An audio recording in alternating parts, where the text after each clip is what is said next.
네, 계속해서 우리 빌립보서 말씀을 통해서 사도 바울이 빌립보 성도들에게 전해준 그 소식을 함께 나누고 있습니다. 우리는 때로 환경의 지배를 참 잘 받고 있지요. 환경에 따라서 우리가 그 모든 것이 결정될 때가 참 많습니다. 고난이면 그 고난에 따라서 또한 고난에 의해서 눌리고 마음이 어려워질 때가 참 많지요. 이번 주 어떠셨습니까? 마음에 눌림이 되는 환경들이 혹시 있지 않으셨나요? 아무 일도 없으실 수도 있어요. 그게 축복일 수 있습니다. 때로는 기쁜 소식을 들었다든지 환경에 내가 원하는 대로 무엇인가 풀려서 감사했던 또한 그런 일이 있었는지 모르겠습니다. 하지만 중요한 것은 환경에 모든 것을 결정지을 수 없다라는 거지요. 때로는 아주 힘든 환경에서 중요한 인물들이 나옵니다. 역사적으로 중요한 인물들은요, 곱게 잘 자란 사람보다 고난과 환경의 어려움 가운데 극복해서 무엇인가 쟁취한 사람들이 참 많지요. 제가 한 사람을 소개해 드리려고 합니다. 세계 최대 가전회사인 일본의 마스시다 그룹을 창업한 이 회장을 알려드리고 싶은데요. 이분의 이름은 마스시다 고노스케라는 분입니다. 이분은 경영의 신이라고 불릴 정도로 대단한 분이거든요. 일본 최고의 기업가로 불리는 사람입니다. 이 마스시다 그룹은 무려 71개의 계열사를 거느리고 있는 거대한 기업군입니다. 여기서 나오는 제품, 제가 대학생 때 참 많이 가지고 다녔던 워크맨인데 파나소닉 들어보셨죠? 파나소닉, 세뇨, 아이와 이런 것들이 다 이쪽에서 다 만든 제품이에요. 요새 애들은 모르죠, 그죠? 네, 여기 애들 빼고는 아마 다 들어보셨을 거예요. 아이와, 파나소닉 그거 한번 갖고 싶어서 옛날에 저도 아르바이트를 해서 제일 먼저 사고 싶던 게 그거였거든요. 그것을 만들었던 회사인데 한 니혼게이자 신문의 산업 전문 기자가 질문을 했답니다. 이런 질문을 했대요. 회장님은 남들과 달리 무엇이 달랐기에 이처럼 71개의 계열사의 종업원만 13만 명을 거느리는 세계적인 그룹을 키워낼 수 있었습니까? 이 질문을 했더니 이 회장이 망설이다가 이렇게 대답을 했답니다. 저는 남들보다 세 가지가 모자랐기 때문입니다. 첫째는 저는 무척 가난했습니다. 둘째는 저는 다른 사람보다 몸이 약했습니다. 셋째는 저는 머리가 남들보다 좀 모자랐습니다. 이 말을 듣고 기자가 그렇게 하면서 이게 무슨 말인가 라고 생각하고 있는데 이 회장이 웃으면서 이렇게 부연 설명을 했대요. 하나님은 제게 세 가지 은혜를 주셨습니다. 첫째는 가난했기 때문에 어릴 때부터 구두 닦기와 신문팔이 등 많은 세상 경험을 쌓을 수 있었고, 둘째는 몸이 약했기 때문에 항상 운동에 힘써서 늙어서도 이렇게 건강을 유지할 수 있었고, 세 번째는 초등학교도 졸업하지 못하여 무식했기 때문에 세상 모든 사람들이 나의 스승으로 여겼고 언제나 배우는 자세로 임하면서 하는 일에 게으르지 않을 수 있었습니다 라고 이렇게 얘기를 했대요. 환경에 지배받지 않은 한 회장의 고백인 것 같습니다. 이렇듯 우리가 환경에 지배받지 않고 환경을 극복하는 그 모습 가운데에서 하나님께서 귀하게 쓰이는 사람들이 참 많이 나오는 것 같아요. 오늘 이 본문에 나오는 사도 바울도 그와 같은 사람이 아닐까라는 생각이 듭니다.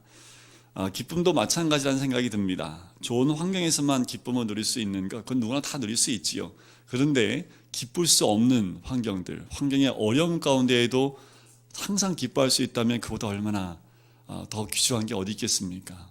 우리가 힘들고 어려울 때에도 잃어버리지 않는 그 기쁨, 그것은 외적인 게 아니라 내 내면에 있다는 거죠. 이것은 누구도 빼앗을 수 없는 보화와 같은 것이지요. 바울은 어려운 환경을 초월했던 사람입니다. 힘들게 하는 사람들을 초월하는 그 기쁨을 터득하는 방법을 배웠던 사람이 이 사도 바울이라는 거지요. 그래서 제가 이 빌립보서를 함께 나누면서 이 사도 바울을 통해서 그 기쁨의 비결을 함께 배워봤으면 하는 그 마음의 소원이 있습니다. 사도 바울은 이 빌립보 성도들에게 이 편지를 쓰면서 오늘 본문 말씀은 어디에 위치하고 있냐 하면 맨 처음에 인사글을 했잖아요, 그죠? 그리고 서론격으로 그 앞에 인사의 글을 11절까지 쓰게 됩니다. 그리고 보통 편지를 보면 당시에 편지를 쓰는 사람의 환경이나 상황을 설명하게 되어 있어요. 그래서 오늘 본문이 그와 같은 모습인 거죠. 편지 가운데 지금 내 상황은 이렇습니다 라고 쓰는 부분이 오늘 본문의 말씀입니다. 12절부터 자신이 처해 있는 상황을 설명하고 있는 거죠. 자신이 어떤 상황에 있는지 이야기하고 있다라는 겁니다.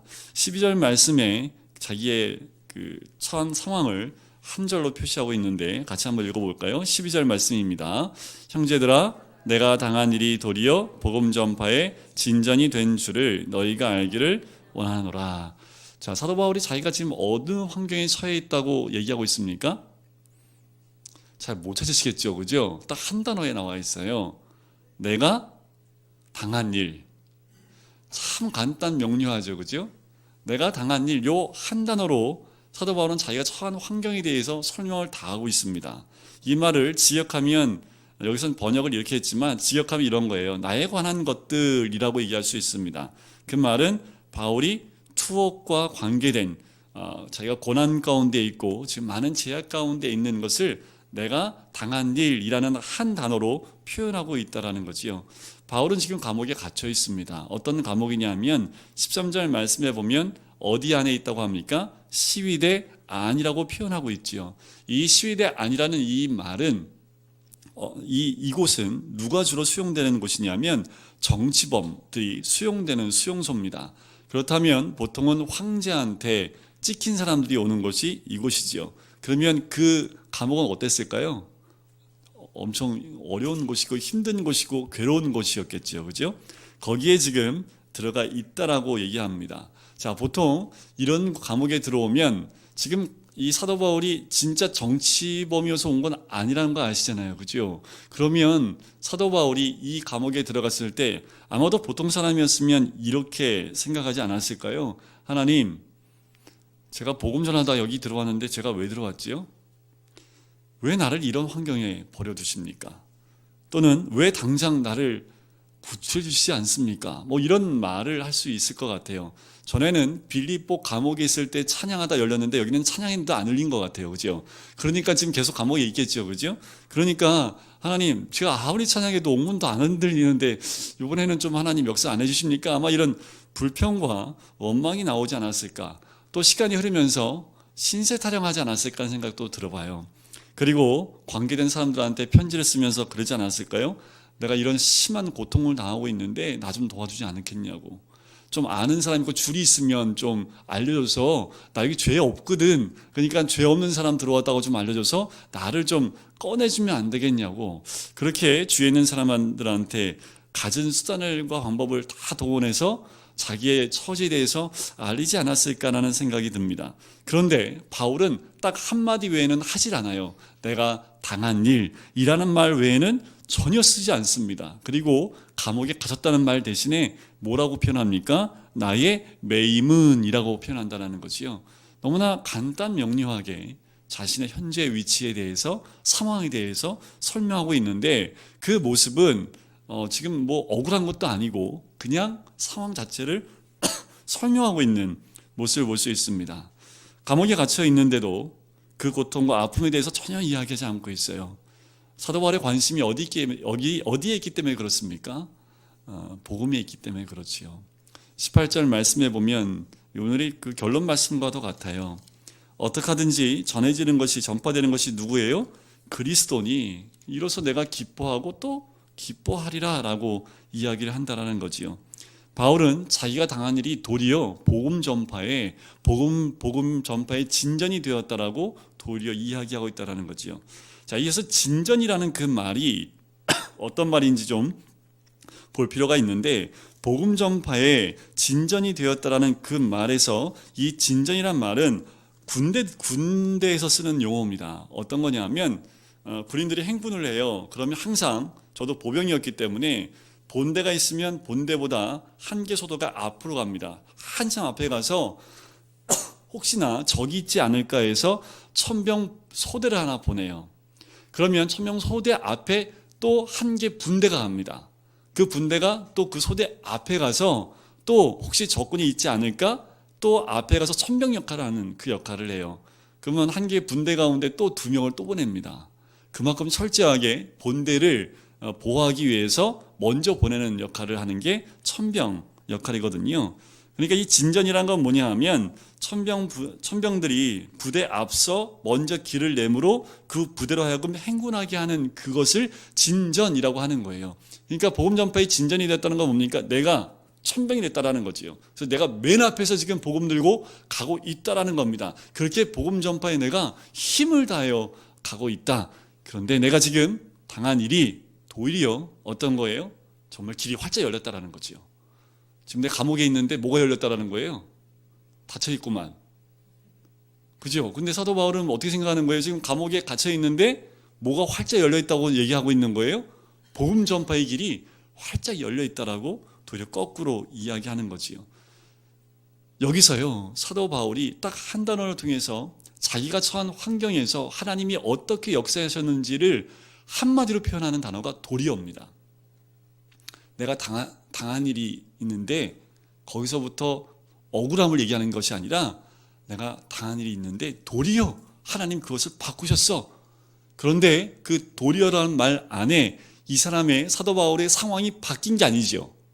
사도 바울은 그저 그 안에 있지만 도리어 하나님이 원하시는 그 복음의 전파가 이루어졌다라고 이야기를 하는 거지요. 이 말씀 안에는 하나님의 관점이 있습니다. 사도 바울은 감옥에 갇혀 있지만 그 감옥 안에서 도리어라는 그 말뜻 안에는 이 감옥 안에 있지만 하나님 관점으로 보니까 도리어 복음의 전파가 더 빠르게 열려지는 길이 열렸다라고 사도 바울이 이야기하고 있었던 거지요. 이 도리어 신앙, 그것이 우리의 신앙이 되었으면 좋겠습니다. 그런데 삶 가운데 좀 아픔이 있고 괴로움이 있습니까? 도리어 그 사건을 통해서 하나님이 생명을 살리시게 될 줄 믿습니다. 때로는 우리가 극한 슬픔이 있을 수 있어요. 헤어짐의 슬픔, 또한 몸의 질병을 통해서 아픔으로 오는 그 모든 고난들. 그런데 거기에 묶여 있으면 하나님이 무엇 때문에 무슨 뜻으로 이런 일들이 우리에게 벌어졌는지를 우리가 알 수가 없지요. 그때 관점을 바꾸면, 하나님 관점을 바꾸면 어떻게 해요? 그것이 도리어 나에게 큰 유익으로 다가올 수 있다는 거지요. 사도 바울은 그것을 어디서 깨달았냐 하면 고린도서 12장에 보면 자기 육체의 가시를 위해서 기도했던 거 기억나시나요? 몇 번 기도하나요? 3번이나 기도합니다. 그런데 하나님이 야속하게 뭐라고 답변하세요? 됐다. 족하다. 너의 강함이 어디에 있다고요? 약함에 있다라는 것. 사도 바울은 이미 그것을 경험한 사람입니다. 그러니까 어떻게 해요? 내가 지금 힘들어요. 근데 도리어 그걸 통해서 하나님이 강하게 역사할 것을 이미 그는 믿고 고백을 하고 있다라는 거지요. 자, 13절 말씀을 보면 이렇게 나옵니다. 이러므로 나의 매임이 그리스도 안에서 모든 시대 안과 그 밖에 모든 사람에게 나타났다라고 얘기를 하지요. 자, 하나님 관점으로 사도 바울이 어떻게 쳐다보고 있고 바라보고 있는지가 이제 나오기 시작을 합니다. 바울이 시대 안에서 그 감옥 안에서 자신의 생활 가운데 이런 게 있어요. 대차 대조표라는 게 있거든요. 회사를 저도 다녀봐가지고 대차 대조표가 뭐냐면요, 마이너스와 플러스를 다 적어놓고 플러스가 많으면 이건 좋은 거야. 그러니까 이게 서로 상쇄해가는 그런 대차 대조표를 좀 만들거든요. 사도 바울도 이 감옥 안에서 이걸 만들지 않았을까 하는 생각이 좀 들어요. 먼저 마이너스를 한번 생각해 볼까요? 감옥 안이 이 정치범 수용소이기 때문에 쉽진 않았겠죠, 그죠? 환경도 무지하게 힘들었을 거예요. 이도 있을 거고 벼룩도 있었을 것 같고 가진 벌레 때문에 고통도 받았을 거고요. 하여튼 엄청 불결했을 거라는 짐작이 될 수 있습니다. 또 무엇보다 힘들었던 건 뭐예요? 믿음의 형제를 전혀 만날 수 없는 단절되어져 있는 그 환경 가운데 있다라는 겁니다. 그 안은 고통밖에 없지요. 정치범들을 편하게 대해주는 수용소는 단 한 군데도 없습니다. 그런데 이것이 분명히 그에게 마이너스인데 플러스가 되는 부분을 한번 볼까요? 그것이 무엇이냐 하면 시대 안에서 다른 방식으로 도저히 얻을 수 없는 사람들을 얻게 되었다라는 거지요. 자, 여러분들 빌립보서 4장 22절 한번 보실까요? 빌립보서 맨 마지막에 인사하는 끝인사 부분에 보면, 끝인사 부분 22절에 보면 거기에 이렇게 나옵니다. 모든 성도들이 너희에게 문안하되, 그 뒷부분 읽어볼까요? 특히 누가요? 가이사의 집 사람들 중 몇이니라. 가이사가 누굽니까? 황제잖아요. 그죠? 황제의 집사람들 중 몇 명, 지금 감옥에서 이 가이사의 집사람 몇 명이 같이 지금 문안인사를 하고 있대요. 이 말을 비춰보면 감옥 안에서 누굴 만난 겁니까? 전혀 만날 수 없는 사람. 만약에 감옥에 들어오지 않았다면 전혀 만날 수 없는 가이사와 관계된 사람들을 만났다라는 거지요. 이거보다 더 플러스가 어디 있겠습니까? 도저히 만날 수 없는 사람을 만났기 때문에 이것이 어떻게 보면 플러스라는 그 결론을 사도 바울은 내리지 않았을까라는 생각을 해봐요. 복음의 진보가 되었다는 것, 즉 복음을 위해서 더 유익했다라고 이 사도 바울은 감옥 안에서 이야기하고 있는 거지요. 이런 것과 같습니다. 그는 자신이 당한 육체적인 고통에 초점을 맞추고 있지 않다라는 거지요. 다만 그는 가치 판단의 비중을 개인의 편의에 두거나 나 자신의 유익에 두고 있지 않다라는 겁니다. 그는 모든 비중을 어디에 두고 있습니까? 복음 전파에 두고 있어요. 그랬더니 그의 머릿속이요 좀 시원해지는 거지요. 만약에 자기의 편이나 나에게 좀 괴로운 것에 모든 집중을 하고 있었다면 이건 삶을 살 수가 없습니다. 불평하고 원망할 수밖에 없는 거지요. 그런데 사도 바울은 그 극한 상황 가운데에도 하나님의 관점을 어디다 두고 있어요? 그리스도, 복음에 두고 있기 때문에 그 한두 명을 만나는 사람들, 한두 명 그 사람 때문에 너무 감사하는 그 삶을 살 수 있었다라는 거지요. 어떤 상황에 대한 판단을 할 때 얼마나 내가 편해졌냐, 어려워졌느냐의 판단을 두어서는 안 된다라는 거지요. 우리는 모든 상황을 거기에 판단을 둬요. 직장 생활해도 내가 좀 편한지, 내가 좀 돈을 더 받는지 안 받는지, 모든 판단 기준이 누구한테 있어요? 나한테 있습니다. 그러니까 어떻게 해요? 나한테 유익되면 이건 선한 거고 나의 유익이 안 되면 이거는 악한 거예요. 선과 악을 모르고 나나요? 나한테 두고 나눈다라는 거지요. 하지만 사도 바울은 이것으로 판단하는 것이 아니라 하나님 나라에 얼마나 유익이 있느냐 없느냐, 여기에 모든 판단의 근거를 두었다라는 거지요. 삶의 기준입니다. 다시 말씀드리면 사도 바울의 삶의 목적과 방향성이 확실했다라는 거지요. 여러분들 어떠세요? 주일날 제가 아브라함 얘기를 하면서 아브라함이 방향을 상실했다는 말씀을 드렸잖아요. 그죠? 왜 방향을 상실했어요? 기근이 오니까, 환경이 어려워지니까 방향을 갑자기 잃어버렸어요. 못 따라왔는데요, 말씀 따라왔는데 방향을 잃어버렸어요. 그 말은 뭘 잃어버렸다는 거예요? 말씀을 잃어버렸다는 거지요. 분명한 목적을 가지고 하나님 음성을 듣고 말씀을 듣고 왔던 아브라함이 환경이 어려운 기근이 오자마자 어떻게 해요? 그 방향을 상실해버리니까 가지 말아야 될 곳을 가게 됐다는 거지요. 사도 바울은 환난과 아픔 가운데 방향을 잃어버리지 않습니다. 고난을 통해 방향을 상실하게 되면 하나님의 뜻을 분별하기 어렵습니다. 특별히 내 삶에 고난과 아픔이 온다면, 그것 때문에 내 모든 것을 빼앗겨 버리면 하나님이 그 환난과 고난과 아픔을 주신 이유를 깨달을 수 없다라는 거지요. 삶의 목적이 정확하다면 삶을 평가할 때도 그것에 맞게 평가해야 된다는 겁니다. 한 목사님이 간증한 얘기가 있어요. 내용이 참 재미있어서 재미있지 않고선 되게 두려웠습니다. 뭐냐면 부산에 굉장히 큰 교회 담임 목사님이신데요. 이분이 이제 설교를 하면서 간증을 한 거예요. 어떤 교회에 와서 이렇게 얘기를 했습니다. 자기가 교회를 개척하고 그 교회에서 한참 사역을 하고 있는데 교회에 어떤 남자가 시시거리면서 찾아와가지고 여기 목사 어디 있어? 막 그러더래요. 그래서 제가 담임 목사인데요. 그랬더니 갑자기 따귀로 팍 때리더래요. 이 지금 막 맞아갖고 아프긴 한데 이게 상황이 어떻게 된 건지 모르겠고, 이 목사님이 같이 멱살 잡고 싸워야 될지 요즘 상황이 좀 애매한 거예요. 그래서 이분이 어떻게 했냐면 목사님이 기도를 했대. 잠깐, 하나님 어떡합니까? 어떻게 해야 됩니까? 그때 하나님이 마음에 어떤 마음 주냐면 더 맞아라. 아니 이거 도망가라는 것도 아니고 멱살 잡고 싸우라는 것도 아니고 경찰을 부르라는 것도 아니고 더 맞아라. 그랬대요. 그래서 이렇게 쳐다봤더니 그 사람이 자기도 때리고 난 다음에 이제 움찔한 거죠. 폭행죄잖아요. 그죠? 때리면 좀 고발하면 잡혀갈 수도 있고 상황이 좀 애매한데 목사님이 그랬대요. 더 때리시지요. 그때 이 때리는 사람이 약간 엄청 한 대 더 때리더래요. 안 때릴 줄 알았더니 한 대 더 때리더래요. 그래서 한 대 더 맞고 일단 이제 이분이 이제 화가 나서 때린 거니까 그래서 이렇게 잘 대접을 해드렸대요. 다시 이렇게 교회로 이렇게 모셔서 잘 대접을 했답니다. 그리고 돌려보냈대요. 나중에 이분이 그 교회 수석 장로님이 되셨답니다. 우리 교회는 그런 장로님 안 뽑았으면 좋겠는데. 네.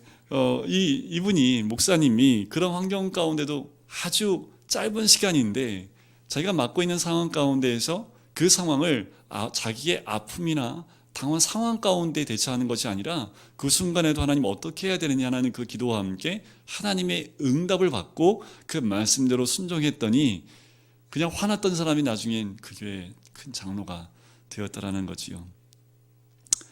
자, 그러면 사도 바울은 어떻게 복음의 진전을 나타낼 수 있었을까? 이 목사님은 그 한 사람의 따기로 2대 맞는 걸 통해서 그 사람이 복음을 받아들였잖아요. 사도 바울은 어떻게 복음의 진전을 나타낼 수 있었을까라는 거지요. 아무튼 이렇게 생각을 해봐요. 어떻게 사도 바울이 그 감옥 안에서 그렇게 복음의 전파의 진전을 일으킬 수 있었을까? 이러지 않았을까 하는 생각이 들어요. 감옥 생활에 잘 적응했을 것 같아요. 나 여기 있을 사람 아니에요. 나 내일 나가야 되는데 뭐 이런 표정이 아니라, 그리고 아마도 한 사람의 죄수로서 아마 처신을 참 잘하지 않았을까라는 생각이 들어요. 그러니까 이런 거지요. 보통 죄인들은 얼굴에 억울하다는 표정을 짓잖아요. 그죠? 그리고 내일 죽을 사람은 눈에 초점이 없습니다. 그죠? 얼굴이 항상 어떻게 해요? 구겨져 있지요. 항상 땅만 쳐다보고 있고 얼굴은 인상 쓰고 있는데 사도 바울은 얼굴이 어땠을까요? 웃고 있는 거예요.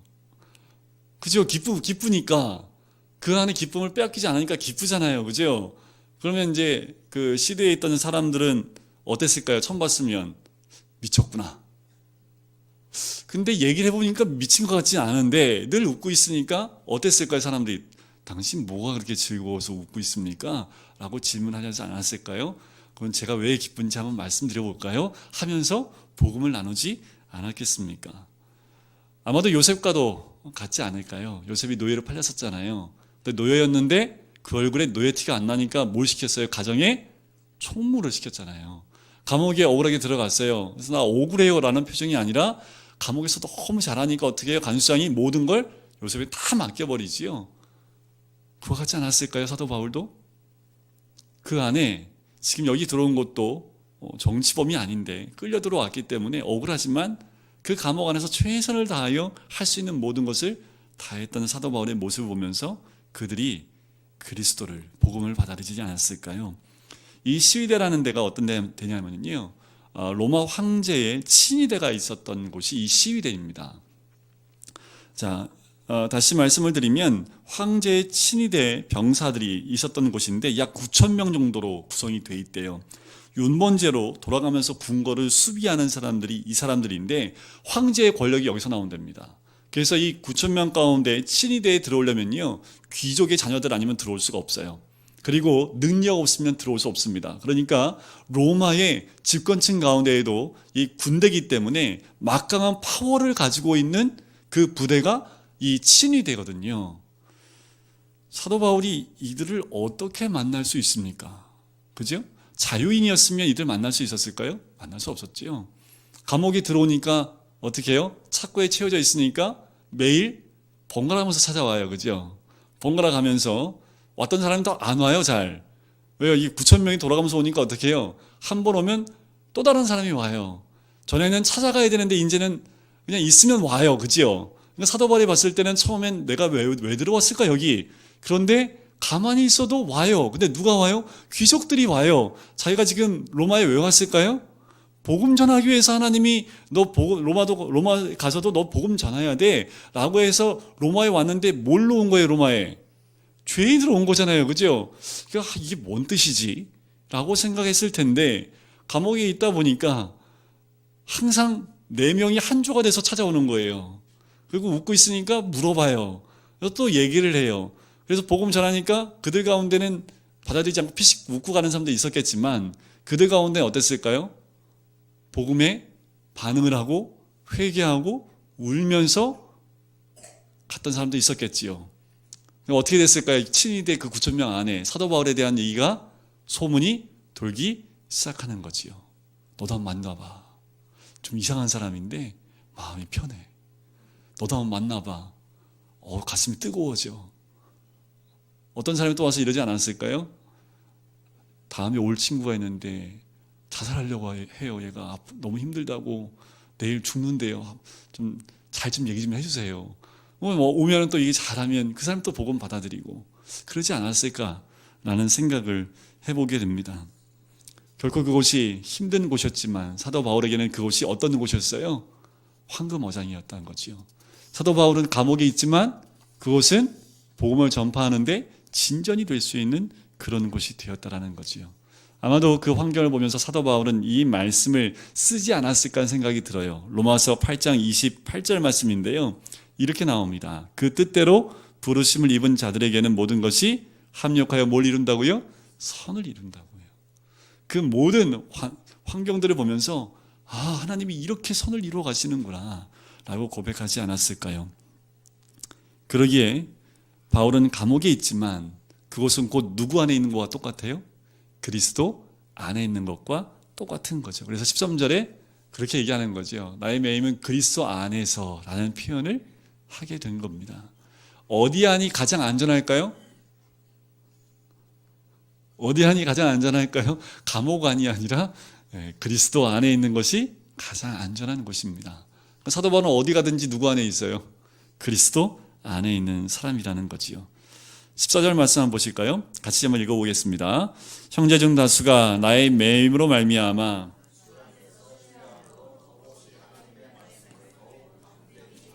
되었느니라. 자, 당시는 초대교회 때입니다. 1세기 중반이기 때문에 여러분들 아시죠? 로마에서 얼마나 많은 그리스도인들이 죽임을 당했는지. 당시에 타키투스라고 하는 로마의 역사가가 있습니다. 그 사람이 이때 초대교회에 죽어가는 그리스도인들에 대한 기사를 썼는데 한 두 줄 정도 발췌를 해봤어요. 이렇게 이 사람이 적어놨습니다. 그리고 그들은 조롱당하며 최후를 맞았다. 그들은 짐승의 가죽에 둘둘 말린 후 개들에게 찢겨 죽었다. 십자가에 못 박힌 채로 해가 지면 밤을 밝히는 등으로 사용하기 위해 그대로 태워지기도 했다라는 거지요. 얼마나 두려웠을까요? 로마 그 시 안에서 그리스도를 믿는다는 그 표현한다는 것이 정말 두려웠을 겁니다. 실제로 주는 누구밖에 없었냐면 그때 황제만 주라고 칭해졌기 때문에 그리스도를 주라고 하면 그건 이단으로 치부돼서 죽임을 당했거든요. 그런데 그리스도인들은 어떻게 잡히면 그리스도를 모른다 할 수 없잖아요. 그리스도를 주라고 표현하면 다 그렇게 죽임을 당하는 때였습니다. 그러니까 어떻게 자기가 그리스도인이라는 걸 드러내기가 쉬워요, 어려워요? 어렵죠. 그런데 사도 바울이 그렇게 감옥에 갇혀 있는 것을 보고 어떻게 이들이 뭐 한 거예요? 겁 없이, 얼마나 겁나는 상황인데 겁도 없이 하나님 말씀을 더욱 어떻게 전했다고요? 담대히 전하게 되었다라고 이야기를 하는 거지요. 얼마나 감사한지 모르죠. 사도 바울이 이 얘기를 듣을 때 얼마나 힘이 되는지 모르겠습니다. 그 죽음이 앞에 있는데도 자기가 감옥에 매여 있다는 그 소리를 듣고 더 힘을 내서 겁이 그렇게 많은 사람들도 겁 없이 담대히 복음을 전하는 것에 사도 바울이 얼마나 감사했는지. 그런데 또 다른 얘기가 들려요. 15절 이후부터 들리는 얘기를 들어보니까 어떤 사람은 시기와 분쟁으로 사도 바울을 더 힘들게 하기 위해서 복음을 전한대요. 이건 또 뭐예요? 자, 여태까지는 외부에서 오는 고통이었지만 지금 이 15절, 16절, 17절에 나오는 이 상황은 어디서부터 나오는 지금 괴로움입니까? 내적인 괴로움이지요. 공동체 안의 괴로움이에요. 이런 거지요. 자, 사도 바울을 너무 사랑하는 사람은 그 복음을 전파하기 위해서 더 힘을 내서 사랑하는 마음 갖고 전해요. 그런데 어떤 사람은 시기와 분쟁으로 사도 바울을 더 힘들게 하기 위한 목적으로 복음을 전하기 시작을 하는 거지요. 이들이 복음을 안 믿는 사람들은 아닙니다. 그리스도인들이에요. 그런데 시기와 분쟁으로 다투어 복음을 전하는 거지요. 그럴 수 있지요. 바울만 없었으면 내가 짱인데 바울이 있으니까 명함도 못 내미는 거 있지요. 바울이 어땠어요? 가는 곳마다 교회 세우고, 가는 곳마다 하나님의 역사 나타나고, 가는 곳마다 복음의 역사가 막 엄청났던 사람이라는 소문과 함께 그런 일들이 눈앞에 펼쳐지니까 이미 로마에 있던 교회에 있던 사람들은 뭐 한 거예요? 깨갱한 거지요. 그러니까 사도 바울이 왔으니까 뭐예요? 자기 명함도 못 내미는 거예요. 그러니까 어떻게 해요? 믿지요. 저것만 없으면 내가 교회에서 짱인데, 뭐 이런 생각했던 거 아니겠습니까? 그래서 사도 바울을 더 힘들게 하려고 복음이 더 많이 전파되어지면 복음 때문에 잡혀갔기 때문에 사도 바울이 더 힘들 거라는 생각을 하고 어떻게 해요? 그렇게 하는 거지요. 그래서 복음을 불순한 생각으로, 시기와 분쟁으로 복음을 전하기 시작했다라는 겁니다. 제가 전에 한 교회에 대한 소식을 들은 적이 있어요.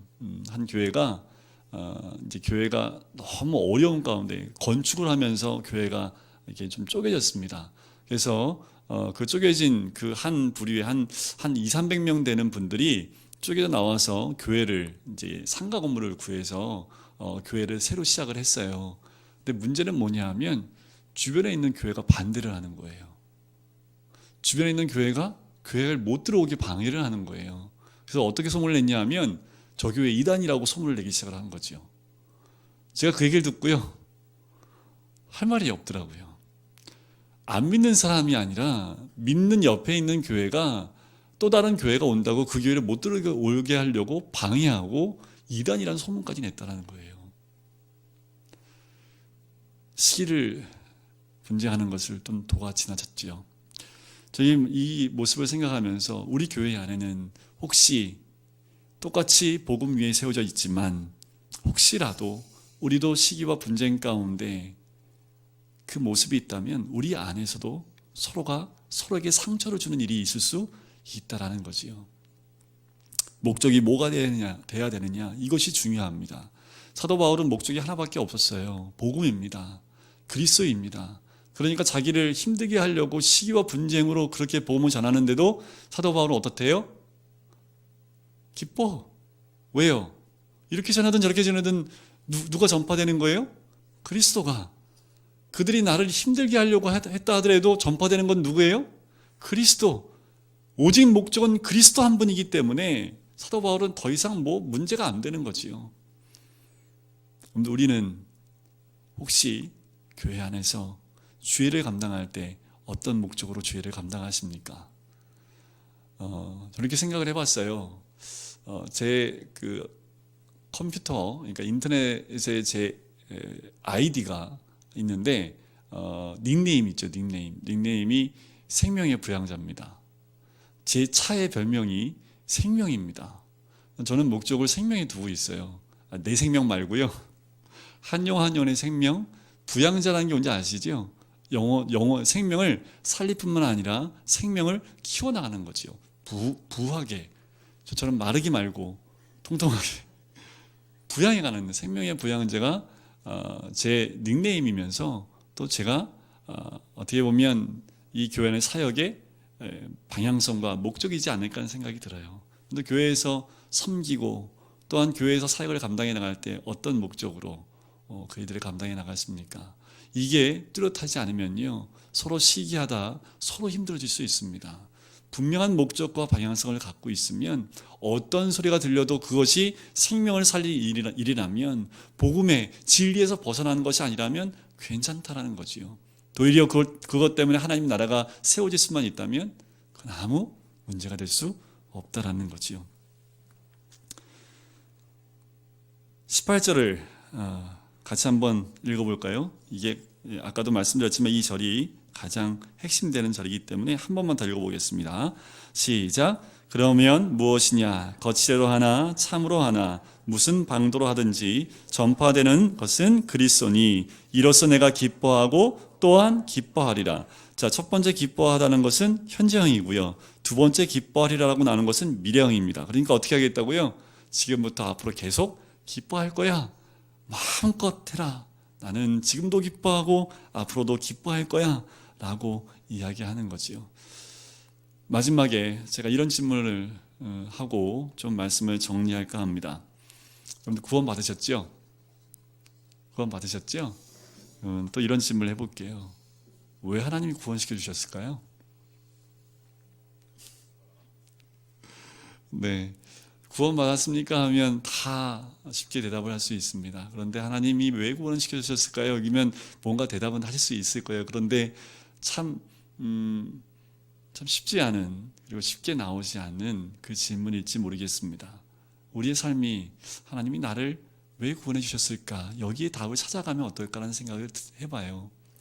나 구원받았어. 이걸로 끝나는 것이 아니라 하나님이 나 같은 사람을 왜 구원해 줬을까? 라는 거지요. 무엇으로 기뻐하십니까? 무엇을 우리가 기뻐해야 될까요? 거기에 답이 이것이 아닐까라는 생각을 해보게 됩니다. 사도 바울은 감옥에 있었지만 그래서 복음을 전파했고, 또 한 가지는 그 상황 가운데, 갇혀있는 상황 가운데 사도 바울이 한 것이 또 한 가지가 있어요. 아무것도 할 수 없었고 그 안에서 복음을 만나는 사람마다 전하는 것, 그리고 때로는 철장 밖으로 손 내밀어서 축복기도 해주는 거, 뭐 이거 외에 한 가지 더 했지요. 편지를 씁니다. 자기의 그 상황 가운데서도 내 편의 옥중서신을 쓰면서 그 안에 있을 때 밖에 있는 교회 성도들에게 힘을 다하여 또한 힘을 낼 수 있는 그 메시지를 편지를 통해서 적어줬다라는 거지요. 상황이 힘들어도 그 모든 어려운 상황 가운데서 주의 뜻을 이루기 위한 일들로 그 환경들을 바꿔나가는 사도 바울의 모습을 보게 됩니다. 하나님의 사람들에게 찾아오는 문제는 하나님의 기회입니다. 하나님은 우리가 직면하는 어려운 환경을 통해서 하나님의 뜻을 이루시는 줄 믿습니다. 환경에 어려움이 오면 이렇게 생각하시면 좋을 것 같아요. 하나님이 이걸 통해서 무슨 기회를 주시려는 걸까? 하나님이 이런 환경을 허락하신 것이 무슨 뜻일까? 여기에 먼저 생각하고 반응을 하게 되면 그 고난은 더 이상 고난이 아니라, 그 직면한 환경은 더 이상 어려움의 환경이 아니라 하나님이 나를 이끌어 가시는 하나의 방법으로 그 환경과 어려움을 극복해낼 수 있을 줄 믿습니다. 바울이 배운 것은, 하나님 주시는 것은 모두 유익하다라는 겁니다. 달콤한 것뿐만 아니라요, 고통의 쓴 잔도 우리에게 유익하다는 거지요.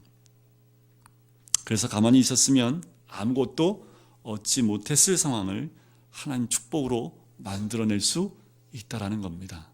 하나님이 주시는 모든 것, 그것이 때로는 슬프고 때로는 힘들고 어려울지라도 그 모든 것은 결국 하나님이 우리에게 유익함을 주시기 위한 하나의 방법이라는 것, 그것을 신뢰하셔야 됩니다.